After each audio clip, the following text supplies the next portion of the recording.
नमस्कार आप सभी को। केंद्रीय विद्यालय बरपेटा में आपका हार्दिक अभिनंदन है। आज हम कक्षा 5वीं के हिंदी विषय के तीसरे अध्याय जिसका नाम है खिलौने वाला उसको पढ़ेंगे। तो चलिए शुरू करते हैं। इस अध्याय को हम एक वीडियो के माध्यम से पढ़ेंगे। तो चलिए शुरू करते हैं। आशा है कि आपको ये पसंद आएगी।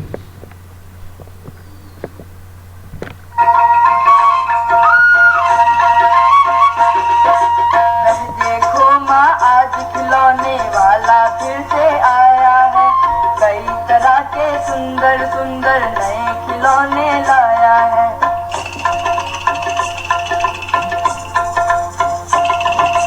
हरा हरा तोता पिंजरे में, गेंद एक पैसे वाली, छोटी सी मोटर गाड़ी है सर सर सर चलने वाली।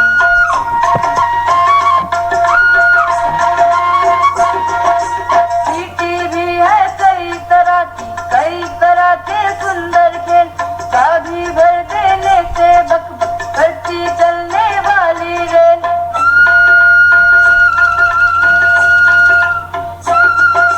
गुड़िया भी है बहुत भली सी, पहने कानों में बाली, छोटा सा टी शर्ट है, छोटे छोटे हैं लोटा थाली।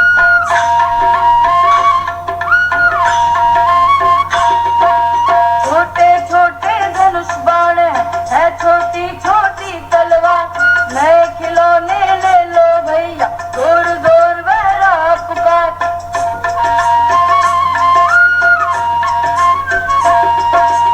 उन्होंने गुड़िया ले ली है, मोहन ने मोटर गाड़ी, मचल मचल सरला कहती है माँ से लेने को साड़ी।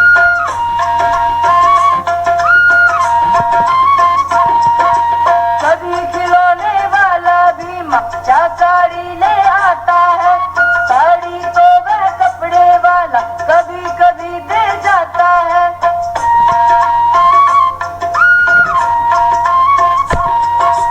अम्मा तुमने तो ला करके मुझे दे दिए पैसे चार, कौन खिलौना लेता हूँ मैं, तुम भी मन में करो विचार।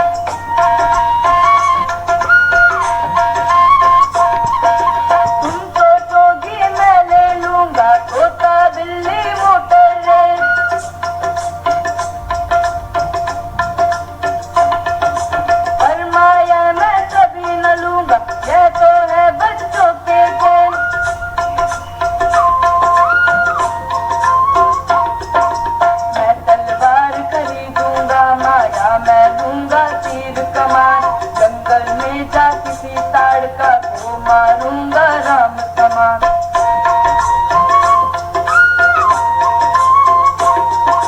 शक्ति यज्ञ करेंगे असुरों को मैं मार भगाऊंगा, जो ही कुछ दिन करते करते रामचंद्र बन जाऊंगा।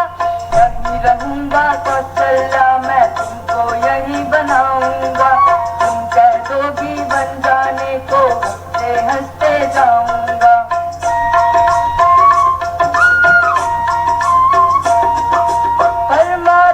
तुम्हारे वन में मैं कैसे रह पाऊंगा, दिन भर घूमूंगा जंगल में, लौट कहाँ पर आऊंगा। किससे लूंगा पैसे रूठूंगा तो कौन मना लेगा, कौन प्यार से बिठा गोद में मन चाही दे देगा।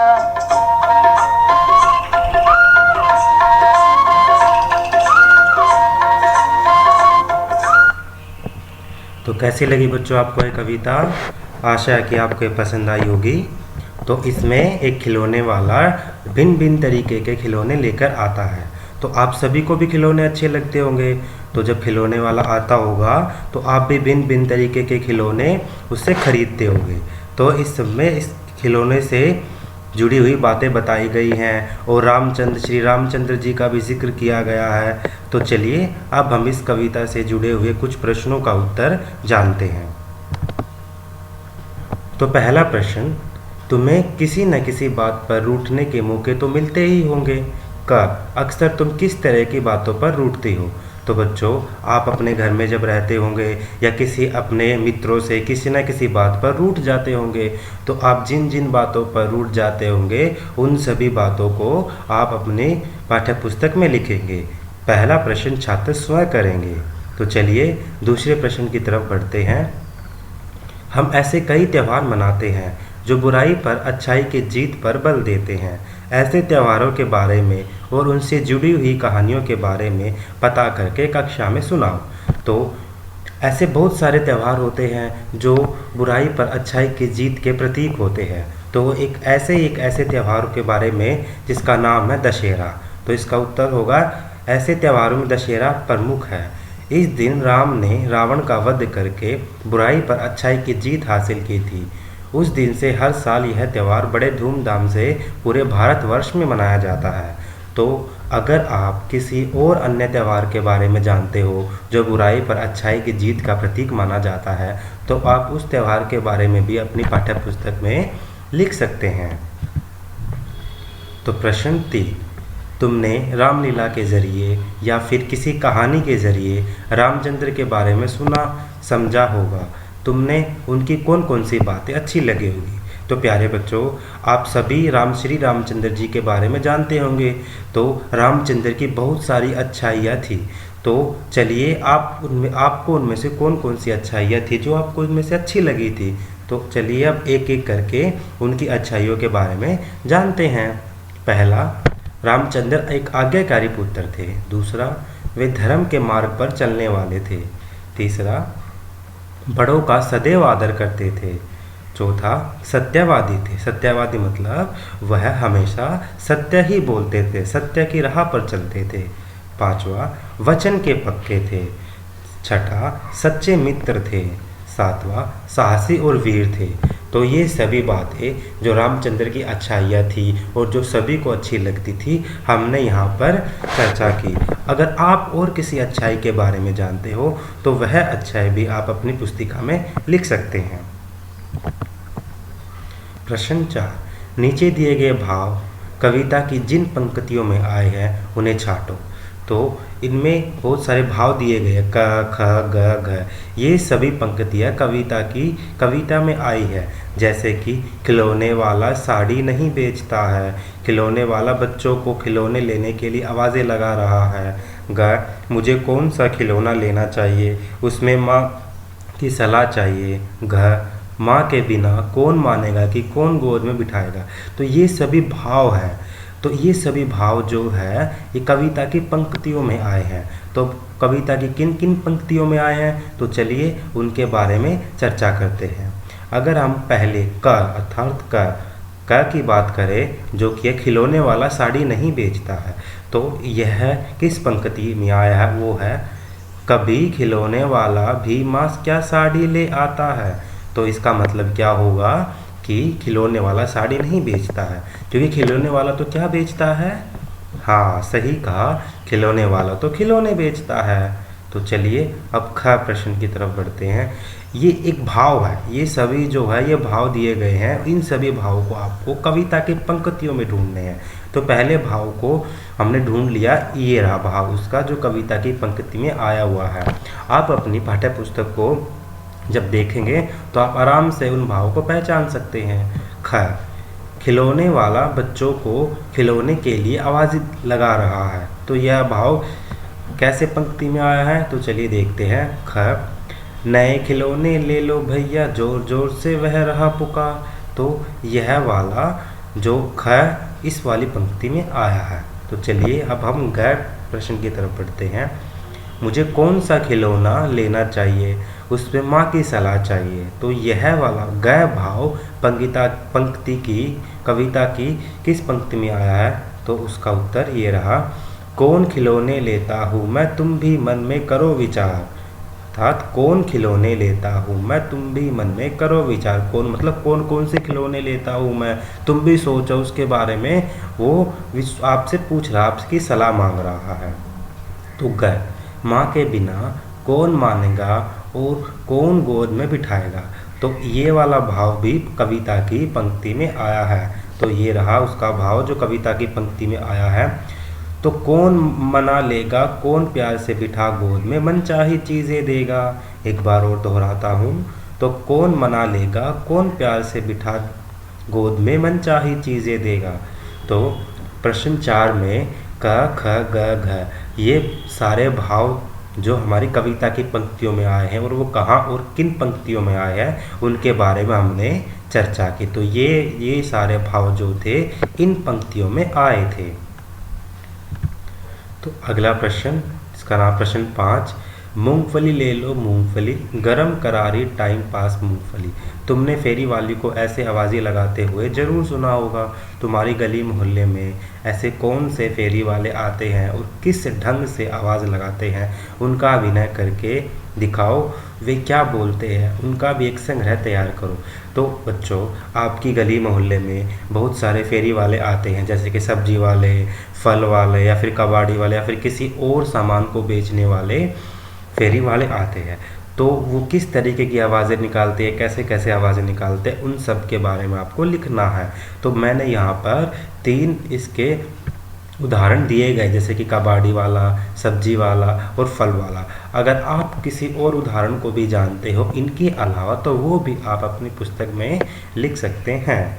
तो मैंने यहाँ पर 3 उदाहरण दिए हुए हैं, पहला कबाड़ी वाला, सब्जी वाला, फल वाला।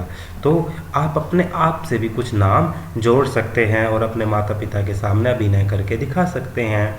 तो ये सभी प्रश्न आप अपनी पुस्तिका में लिखेंगे। तो चलिए अब अगले प्रश्न की तरफ बढ़ते हैं। अगला प्रश्न है, खिलौने वाला शब्द संज्ञा में वाला जोड़ने से बना है। देखो, खिलौना, खिलौना क्या होता है, जो जिससे हम खेलते हैं, और खिलौने में वाला शब्द जोड़ दिया तो क्या बन गया, खिलौने वाला।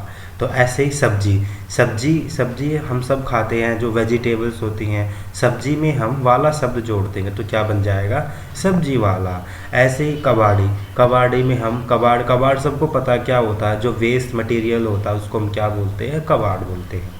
और कबाड़ में हम वाला शब्द जोड़ देंगे तो क्या बन जाएगा, कबाड़ी वाला। तो ऐसे ही बहुत सारे शब्द होते हैं जिनमें हम वाला शब्द जोड़ देते हैं। तो नीचे लिखे वाक्यों में रेखांकित हिस्सों को ध्यान से देखो और संज्ञा क्रिया पहचानो। तो ये जो सारे वाक्य दिए गए हैं, इन सभी वाक्यों में से आपको संज्ञा और या फिर जो क्रिया, विशेषण या फिर जो भी आपको पहचानना है। तो पहले की तरफ जो पहला है उसकी तरफ बढ़ते हैं। पान वाले की दुकान आज बंद है। तो पान वाला, तो ये क्या है, एक संज्ञा है। तो ये शब्द बना कैसे है, पान प्लस वाला, पान वाला। ऐसे ही देखो, पान, इसमें पान क्या है, एक संज्ञा है। दूसरे प्रश्न की तरफ बढ़ते हैं। मेरी दिल्ली वाली मौसी बस कंडक्टर है। तो इसमें जो दिल्ली वाली के ऊपर नीचे अंडरलाइन कर रखा है, तो दिल्ली प्लस वाली, तो क्या बन गया, दिल्ली वाली। तो दिल्ली, इसमें जो दिल्ली है वो क्या है, एक संज्ञा है। तीसरे की तरफ बढ़ते हैं। महमूद 5 बजे वाली बस से आएगा। तो इसमें जो है क्या नाम है, 5 एक क्या है, एक विशेषण है, जिसके नीचे अंडरलाइन कर रखा, उसमें से जो 5 है वो क्या, एक विशेषण है। अगर ये वाली लाइन महमूद के नीचे भी होती तो महमूद यहाँ पे क्या होता, संज्ञा, और 5 क्या होता, विशेषण। तो हम इसमें महमूद के बारे में भी लिखते, क्योंकि महमूद एक नाम है और नाम वाले जितने भी शब्द होते हैं उनको हम क्या बोलते हैं, संज्ञा बोलते हैं। और 5 एक क्या है, एक विशेषण है। तो अगले की तरफ बढ़ते हैं। नंदू को बोलने वाली गुड़िया चाहिए। तो इसमें किसके नीचे अंडरलाइन किया गया है, बोलने वाली के नीचे। तो नंदू को बोलने वाली, तो बोलने वाली क्या, बोलना एक क्या है, क्रिया मतलब जितने भी काम वाले शब्द होते हैं। जैसे कि मैं क्या कर रहा हूँ, आपको पढ़ा रहा हूँ, तो पढ़ाना क्या हो जाएगा, एक क्रिया शब्द हो जाएगी। और मैं बोल भी रहा हूँ साथ साथ, तो बोलना क्या हो जाएगा, वो भी एक क्रिया। तो जितने भी काम वाले शब्द होते हैं वो क्रिया होती है। जैसे कि अगला है दाढ़ी वाला। आप देखो, दाढ़ी वाला के नीचे क्या है, अंडरलाइन किया गया है, तो दाढ़ी प्लस वाला, तो क्या हो गया, दाढ़ी वाला। अगला है, इस सामान को ऊपर वाले कमरे में रख दो। तो किसके नीचे अंडरलाइन है, ऊपर। तो ऊपर क्या होगा, क्रिया विशेषण। तो ऊपर क्या होगा, क्रिया विशेषण। क्रिया विशेषण के बारे में हम विस्तार से अपनी कक्षा में चर्चा करेंगे। तो अगला है, मैं रात वाली गाड़ी से जम्मू जाऊंगी। तो रात वाली के नीचे अंडरलाइन किया गया है, तो रात क्या हो गई, एक संज्ञा हो गई। तो ऐसे ही जितने भी शब्दों के नीचे अंडरलाइन किया गया है, हमने पहचाना कि वह संज्ञा, क्रिया या विशेषण उनमें से क्या है। तो आप लोग समझ ही गए होंगे। जैसे कि इस अंतिम वाले पंक्ति के अगर हम देखें तो जम्मू क्या एक स्थान का नाम है, और हमें सबको पता है कि किसी भी स्थान के नाम को भी हम क्या कहते हैं, संज्ञा। तो अगर यहाँ पे भी अंडरलाइन होती जम्मू के नीचे, तो वह क्या हो जाता, वो एक संज्ञा हो जाती। तो क्या हो जाती है, एक संज्ञा। तो हमने इस वाले प्रश्न में जाना संज्ञा, विशेषण, क्रिया, तो ये सब के बारे में हमने जाना। तो अगला प्रश्न है, इस कविता में 3 नाम राम, कौशल्या, ताड़का आए हैं। तो ये तीनों नाम किस प्रसिद्ध कथा के पात्र हैं? ख, यही रहूँगा कौशल्या, मैं तुमको यही बनाऊँगा। इन पंक्तियों का कथा से क्या संबंध है? ग, इस कथा के कुछ संदर्भों की बात कविता में हुई है, अपने आसपास पूछकर इनका पता लगाओ। तो कौन कौन से संदर्भ है? ये रहा, तब से यज्ञ करेंगे असुरों को मैं मार भगाऊंगा। दूसरा, तुम यही कह दोगी वन जाने को हंसते हंसते जाऊंगा। तो इन सभी के बारे में अब हम विस्तार से जानते हैं। तो उत्तर, तो क का उत्तर है राम, कौशल्या, ताड़का, ये तीनों रामायण के प्रसिद्ध कथा के पात्र हैं। यानी कि रामायण में राम, कौशल्या और ताड़का तीनों ही थे। ख का है, बालक स्वयं को राम और अपनी माँ को कौशल्या के रूप में देखता है, लेकिन वह राम की तरह वन जाने को तैयार नहीं है, बल्कि माँ कौशल्या के पास रहना चाहता है। तो इसमें क्या भाव है? यही रहूँगा कौशल्या, मैं तुमको यही बनाऊँगा। मतलब वह कौशल्या किसको बनाऊँगा? अपनी माँ को कह रहा है। कौशल्या कौन थी? श्री राम की माता जी थी। तो वह अपनी माँ को भी कौशल्या के रूप में देख रहा है, और वह खुद को क्या समझ रहा है? श्री रामचंद्र। तो वह इसका भावार्थ क्या निकला? खा बालक स्वयं को राम और अपनी माँ को कौशल्या के रूप में देखता है, लेकिन वह राम की तरह वन जाने को तैयार नहीं है, बल्कि वह माँ कौशल्या के पास रहना चाहता है। और अगला इसमें दिए गए कुछ संदर्भ दिए गए हैं, उनका भाव जानते हैं। पहला संदर्भ है, तपसी यज्ञ करेंगे असुरों को मैं मार भगाऊंगा। तो इसका संदर्भ है, वन में तपस्या करने के लिए ऋषि मुनियों को राक्षस परेशान करते थे, उनकी शांति भंग करते थे। तो जो वन होते हैं, वन में बहुत सारे ऋषि मुनि रहते हैं, तो वहाँ पे वो तप करते हैं, तपस्या करते हैं, यज्ञ करते हैं। तो वनों में बहुत सारे राक्षस होते हैं जो मुनियों को परेशान करते हैं, तो जिससे उनकी शांति भंग हो जाती है। तो वह क्या कहता है कि मैं उन सबको मार भगाऊंगा। दूसरा संदर्भ है, तुम कह दोगी वन जाने को हंसते हंसते जाऊंगा। तो वह बेटा अपनी माता जी से क्या कह रहा है कि तुम कह दोगी, मतलब तुम एक बार कह दोगी तो मैं भी हंसते हंसते श्री रामचंद्र की तरह वनवास चला जाऊंगा। तो इसको कैसे लिखेंगे? इधर देखो, राम ने राक्षसों का वध किया, जिनके बाद वे फिर से शांतिपूर्वक तपस्या करने लग गए। कौन तपस्या करने लग गए? ऋषि मुनि। ऋषि मुनि कहाँ रहते थे? वनों में रहते थे। Very good. और उसके बाद राम ने अपने माता पिता के आदेश पर एक आज्ञाकारी पुत्र की भांति 14 वर्ष के लिए वन जाना स्वीकार कर लिया था। तो वह भी क्या कह रहा है? तुम कह दोगी वन जाने को हंसते हंसते जाऊंगा। तो इसका भावार्थ यही हुआ। धन्यवाद बेटा। तो आज हमने कविता जिसका नाम है खिलौने वाला, उसको हमने पढ़ा, समझा, और उस कविता में पूछे गए प्रश्नों का उत्तर हमने जाना। तो आप इन सभी प्रश्नों को अपनी पुस्तिका में लिखेंगे। धन्यवाद।